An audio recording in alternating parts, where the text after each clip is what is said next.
Hey everyone, Justin Palm here with Creative Launch. This is my 90-day creative challenge, and what am I trying to say? This is day 19. So we can go ahead and write down a little 19 here, day 19. I am super psyched to be doing all this stuff and to be sharing it. I want to talk today about something that is really, really touchy. And I am just going to dive in, and I have not thought about what I'm going to say. But it's a hot topic. So let me just, before I tell you what it is, let me just take a sip of coffee. This will help me get through. Okay. Art and money. I mean, this could be a TED Talk. I'm sure it is. This could be a course, an online course. I just think this is such a touchy subject for people. I was just talking to a branding guru. I guess I use that word a lot. He's a friend of mine, and he was talking about how a lot of his musician. He and I had a long talk about this 2 years ago. He's a musician, but he's in branding now, and he runs his own thing. But he and I were talking about it, and he mentioned something the other day about like musicians get kind of like when they talk about money. You need money to live. I mean, I don't know. So let me dive into some thoughts on art and money, and I'll try to keep this to like 5 minutes. So we're day 19 of the creative challenge, and I need a new thing. So again, this costs money. I need Cash App me, Venmo me. These things are like $1, $2. This is a Target whiteboard, and it's not staying up. What in the world? Okay, we're good. We're all good now. I fixed it. But I actually do need to go to Target later and get a new one. So that costs money. Art costs money. That's a great way to open this. Art costs money. I just got my intro with that happy accident.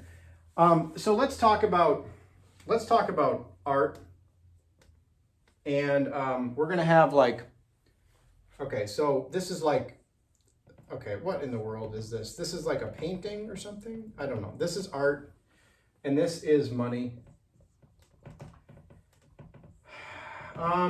So what should I talk about with this? Well, I just think that the reality in the world is that you cannot have art without money. I mean, you need a canvas, you need paint, if you're going to do an album, you need a studio, you need to have someone else's studio, you need to pay for it. It's very little of it can you do just for free. So number one, I mean, a reality is that art costs money. So that would be maybe a good starting point. Like we can maybe all agree on like art costs money to make. I have a phone I'm using, iPhone. It was $400 on Back Market, which I'm gonna plug Back Market. Maybe they can sponsor this video. Back Market is the best. I'm gonna practice my ad skills here. Back Market. Are you looking for a phone that's not brand new? iPhone 15. A Back Market, in all seriousness, is a great refurbished tech company where you can buy refurbished stuff. They're just a killer company, and they're trying to recycle more stuff so that for the environment, they're trying to save all that stuff. So Back Market's a really cool company. That's all I'm going to say about it, because this is about art and money. But monetizing, let's do it. Let's monetize this. I would love to be able to make art and be able to make money and do the things that I love. And that's the dream for a lot of people. But unfortunately, so number one, let me park that thought for a second. Number one, the reality is that art costs money. And so there's a link already. Let's just do like layers of links, maybe that'll help. Number two, I'm going to say that there's a big myth out there, and whatever, sometimes it's true, that you can't make money on your art. Like artists starve. Oh, they don't make it work. Well, that's another video, I guess, but you can make money on art. I mean, I've been writing in my business career for 20 years and using my pen with art and creativity and other things. And I've made hundreds of thousands of dollars throughout my career. I did the math the other day. When you add up all the years of my writing, just my writing and stuff like that, I made hundreds of thousands of dollars. So that's a career. I mean, I made money on my art. It was maybe more of a business focus. It wasn't maybe some of the stuff that I want to be doing in the future that I'm doing now. But art, there's nothing wrong with money. I mean, money is a tool. We don't have to worship money. Money does not degrade art. I don't know. Andy Warhol was an artist, and I don't know, how did it degrade commodification of art?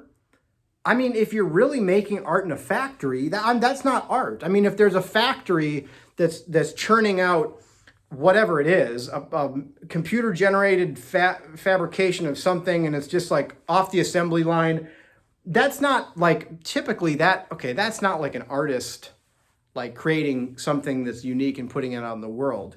That's commodification, I guess. I mean, if you want to say that's bad, I don't know that it's bad to have even a factory shipping stuff out like that. I mean, you can hang a picture on a wall. That's fine. But this whole thing about art and money, there's so much more that could be said.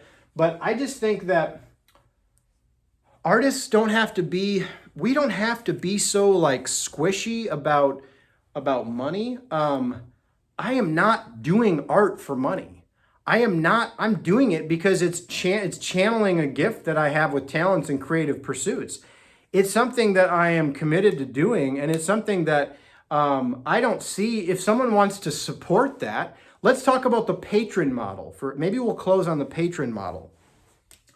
And these are just super random thoughts. I'll tighten up this argument. It's not even an argument. It's just like food for thought. So in the Greek world and other things like Michelangelo, you'd have a patron of the arts. And the new Patreon app and platform is modeled after this, which is also broken, I think. Maybe it's working for people. I don't know who it's working for. I know one artist. I'm sure there's others. I'm sure it's probably working fine. Anyway, patrons would come. They would have a lot of money, and they would want to develop art. They would want to do things in Italy and the Renaissance and other places. They would be a patron, and they would fund the art. And so Michelangelo could focus on his art, what he was good at. He didn't have to worry about paying the bills. He was making money on his art. He had a patron supporting it. Well, that model is pretty much gone. Like, I don't know the last century that it was even in existence. I don't know rich people who are patronizing the arts in the same way of directly supporting an artist. If you know of something, then let me know. Put me in touch with them. But Patreon is kind of built off that concept. But here's the problem with Patreon. Patreon is all of the fans supporting the artist, okay? So that's fine, and I think that that's great. There's nothing wrong with that business model. I think it's a great business model. But it's not a rich person, or people who have more resources or supporting an artist. It's a fan base of people who maybe don't have a lot to work with, but they're paying $5 a month to subscribe to this artist and support the artist. So it's more of like a ground up thing, and it's more people who don't really even have maybe a lot of resources, but they're willing to support art. And that's a beautiful thing. But Patreon is that model, and it's like fan base, and it's supporting the artist.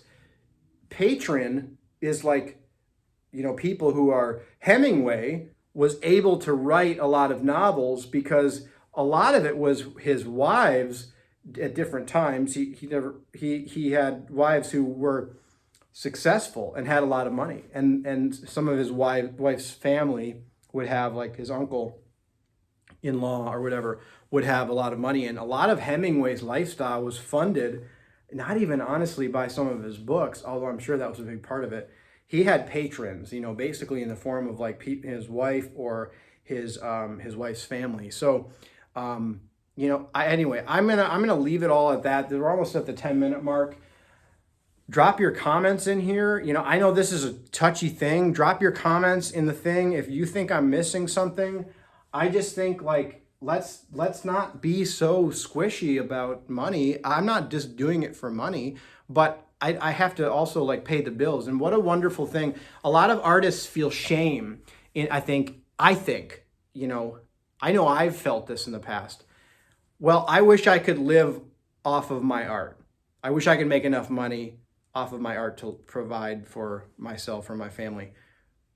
That is a totally righteous thing in my view. I mean, don't feel shame about wanting to create art and do that if it's a gift you have, and then be able to live and support yourself from that. There's a lot of people already doing it, but I just don't think there's anything to be shameful about. So art and money, there's a lot more that could be said. That's all we've got time for now.